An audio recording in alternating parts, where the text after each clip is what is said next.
ascending 1830. Welcome to everyone from Juist to Hearth, and everyone here with us along the Gold Coast. This is Radio Arcea. I'm joined, as always, with my friend and colleague, Santa. We have a great show for everyone this evening, lots of topics to cover, some smooth music, so let's get into it. Yes, good evening, everyone, and thank you for listening to us on the United Broadcast Union, all throughout Arcea and the Union. So, unfortunately, we'd had hoped to have our old friend Carlisle on the show today, and he said I could quote him on this. So don't mind if I do. I have work to do tomorrow morning, unlike you. Yes, I do appreciate the support of the Hawk Party. Wonderful people, I assure you. Indeed, they're most wonderful. Their poll numbers show it. Fourth place doesn't count for much, unfortunately. Certainly when you have 5 runners. Anyways, enough bashing our well-respected friend. Aw, but I get so much fun from it. Now, the top story. And I'm sure Carlisle would have liked to talk about this, but he's not here. The Tempests, for those of you out there who have not paid all that much attention in history class. Or ask your girlfriend to write all their history essays. Really? Yes, Garrett, I came to the rude awakening eventually. Don't cheat in school, kids. Shocking revelations, as always here on Radio Arcea. Anyways, the Tempests were the Hoffnung order that successfully rebelled against the Hittian Empire roughly 2,000 years ago. They have quite the monument to them in Maldrikoi, actually. If they ever get to putting the former UHR back together and making it not so former, I'd highly suggest seeing it at some point. A Hoffnung separatist group. Hoffnung supremacists, if you ask me. Oh, yes. On point is always the good emperor. A Hoffnung separatist group in the former UHR that has named itself after historic Tempests just saw a groundswell in its numbers. Nearly 5,000 ironworkers have joined after strike breakers forcibly broke up a protest in Triana. This expanded into Holstenich, Kladno, and apparently as of this morning, Dreisenberg as well. Break out the strike breakers? Typical Minsk, I suppose. You'd think he had learned from those folks over there in the Montianas that this whole strike-breaking business does not work. Royalists, my friend. Royalists. So, what do you make of this and what's happening with our good old movie star from the film Archipelago? Oh, yes. I almost forgot, Santa. Why don't you fill us in? Joseph Herman, before he was the most attractive man in the entire Westchester movie scene. I assume your wife informed you of that. Assume so. Ignoring where I learned that now from, Herman was once an actor in South Arcea prior to the Great War, a young, budding 19-year-old with quite the career in Tinzauer ahead of him.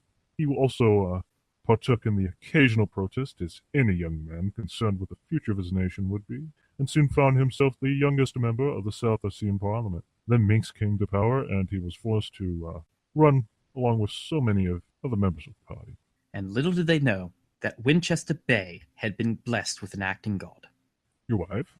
No, personal opinion, actually. Now, Herman has decided to walk straight back to Tenzar with an entourage of former opposition members, and if our field reports are true, and given they haven't stood us wrong in the past, an ever-increasing number of South Arcean military officials as well. Amazing stuff, truly. I've been buying the newspaper every day just to get the photos, and I swear, I buy the newspaper every day anyways, just in this particular circumstance, I really want to see the photos. It's amazing, just a long, snaking line of people waving flags, carrying banners, and following a single man as he follows the road to Vensauer. Amazing times. So, Garrett, you're the experience at the table. Where do you think this is all heading? I'll be honest, I don't see how Minsk makes it out of this one. Now, I understand you might say, well, we're biased on the show because we have not exactly been Minsk's biggest fans. But look, if Herman... Boo, hiss, boo, boo, Minsk. Down with the Emperor. Yeah, so we're pretty blatant about our bias. But if Herman can't stop Herman with literally sending the army after him, if Herman still gets to Vensauer, and then you have the Tempests out east in former UHR territories of the South Arcean Empire, I think those two things put together, I don't see how Manx gets out of this one. Well, we hope the Anyway, we hope the best for our intrepid movie star. And hey, Herman, if you're hearing this, I just want to say, stop by the studio sometime. Please give us your autograph. We'd love to have you. I may or may not have a poster from Archipelago that I'd love to have signed. Anyways, we'll be back after a quick break. You are listening to Radio Arcea on the United Broadcast Union.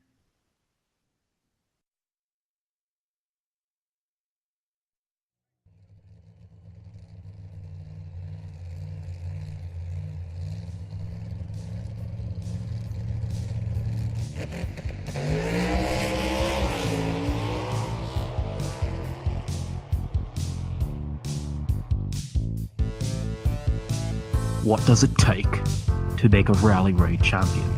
Is it guts or is it icy composure? Does a champion walk with style or grace? Will a man with experience or the woman with savvy prevail?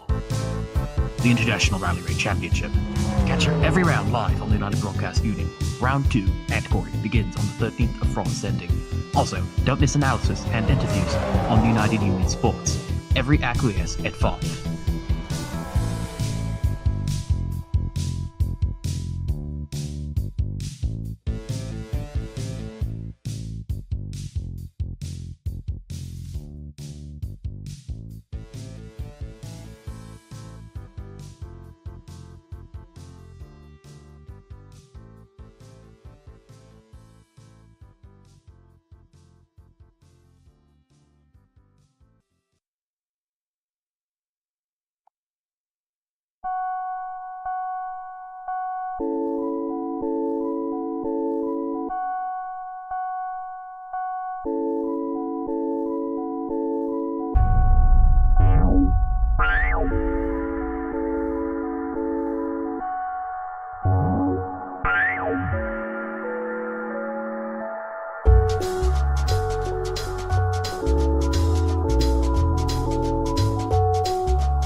Great music, revolution void there, scattered knowledge.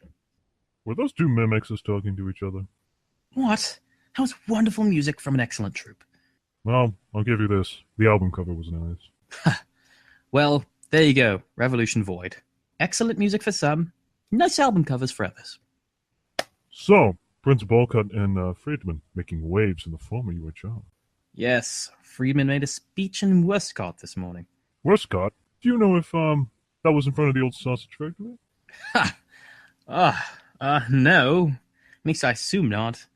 I suppose with one of our field reporters on the case, though. Westcott sausage? Best in the world. Hands down. On a more serious note, 33 Seabringer soldiers were killed by cultists fighting in Beckbrook. Now, I'm not a military man, that's what Carlyle's business is, but I do find that quite surprising, especially given that Goldsmalhugel, the other city Sebring took, is mostly of Hygian descent, and they got away there without any casualties. You would think that they'd have seen more resistance in Goldsmalhugel than they did in Beckbrook. If people without food rebel, what does a rebel do when they still have no food? Well, that's true. I suppose I hadn't considered that. Anyways, it's great to finally see someone putting their foot down and finally doing something in the former UHR. Really? Are we somewhat ignoring how many people Prince Bolcut killed in the process? I would have preferred to see a bit more of a peaceful resolution to this problem. Why, we've been doing the peaceful resolution for the better half of 20 years now, haven't we? True, but can't we still try? I mean, can I dream, Garrett? Fair enough, old friend, fair enough. Well, speaking of peace, we still have a decent amount of time before the next break. So why don't we switch gears to some old peace and hope for once on the show? The Grand Warlord herself, Hathor, has made the rather arduous journey to Corinta on her personal airship, the Incandescent Sun. Quite the name. I assume the old warlord can choose a decent name for her personal airship, at least. Hathor will be meeting with Corellian Kesserin Frida. Topics on the agenda, according to the KRNS, or the Corellian Royal News Service, will include Alwanacta pirates, the ongoing issues with the Dahomey, and of course, how could I forget, whether or not Hathor will be allowed to continue to live. I imagine that last topic has really captured Hathor's imaginations of late. Right up there under what to name her next personal airship, I imagine. You sure it's not higher? Well, if Manx is any way of judging how these royalists think, you can never be too sure. So, asking, of course, on what's on everyone's mind, how do you think the talks will go for our favorite warlord? You have a list of favorite warlords?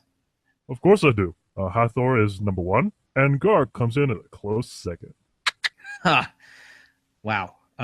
If I were to have to go out on stage without a script, I would say these are going nowhere fast. And I'm sure Hathor knows this. The Gerudo have been just conscripting soldiers as quickly as possible. I imagine the KGA's numbers have been swelled with conscripts quite significantly in the last few months. They've also removed a lot of the restrictions on age, completely removed the restrictions on gender in the military, so they are just trying to find every person who can hold a gun and give them some degree of training for what they believe is an inevitable war with Corellia. And I'm also sure Frida knows this, and she's trying to get through these talks as quickly as possible so she can at least give off the appearance that she at least gave peace a chance. So, yes, I don't hold much hope for these peace talks, but I've been proven wrong before. You mean to say that, the royals aren't going to backstab each other? I think I'm saying they will backstab each other, but does it count as a backstabbing if they're both going into this fully understanding that the intent is to backstab? I don't know what you do in that scenario. Anyways, time for a break, wouldn't you say, Santa? Garrett, I think I can use one.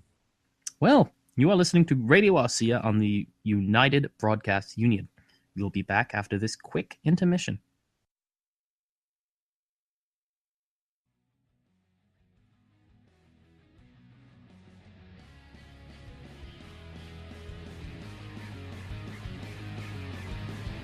Hey kids, this is the Librarian's Corner, and I'm here with another crazy, Earth book from the librarian called 50 Shades of Grey. So, in it, there's this girl called Anna Steele, and she's stalked by this rich guy called Gray. And he wants to do crazy stuff to her and things. And he buys her nice stuff and wants to control all parts of her life. And even when she goes to see her mother, and she says, "Dude, keep away from me just a bit while I see my ma," what does he do? He shows up at her mother's house. Not cool, dude. Not cool. So, in the end, she leaves him, and the message is, whenever your lover is like a crazy controller, just run. Just run far, far away. This has been the Librarian's Corner. Bye, dudes.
Welcome back to the program, everyone. That was quite the Librarian's Corner, if I say so myself, which I do.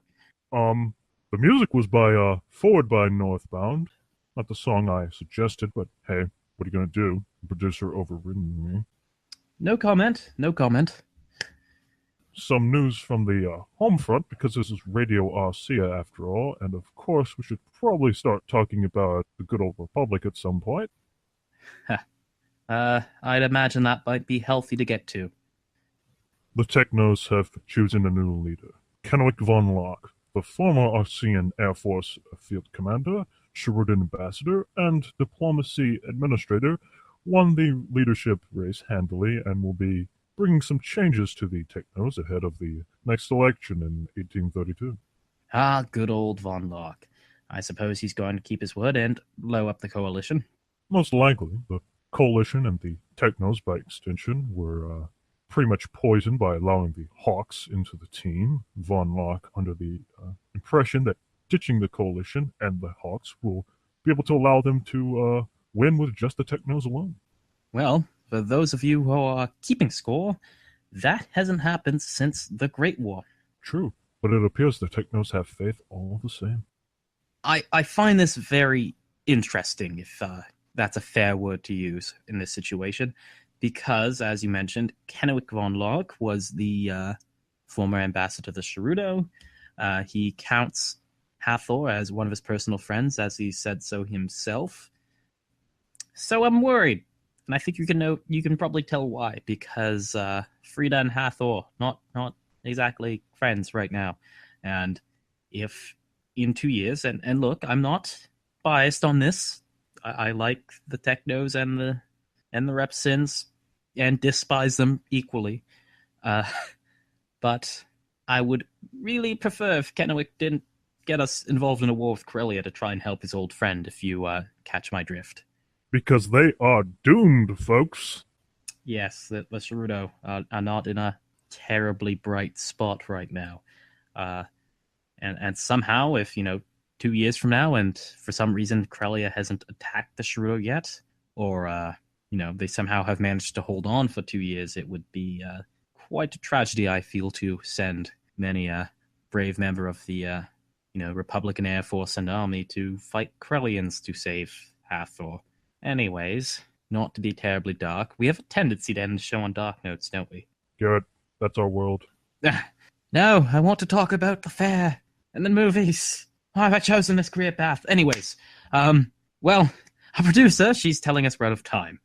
Your local news is next. Thanks for listening to Radio Arcea on the United Broadcast Union.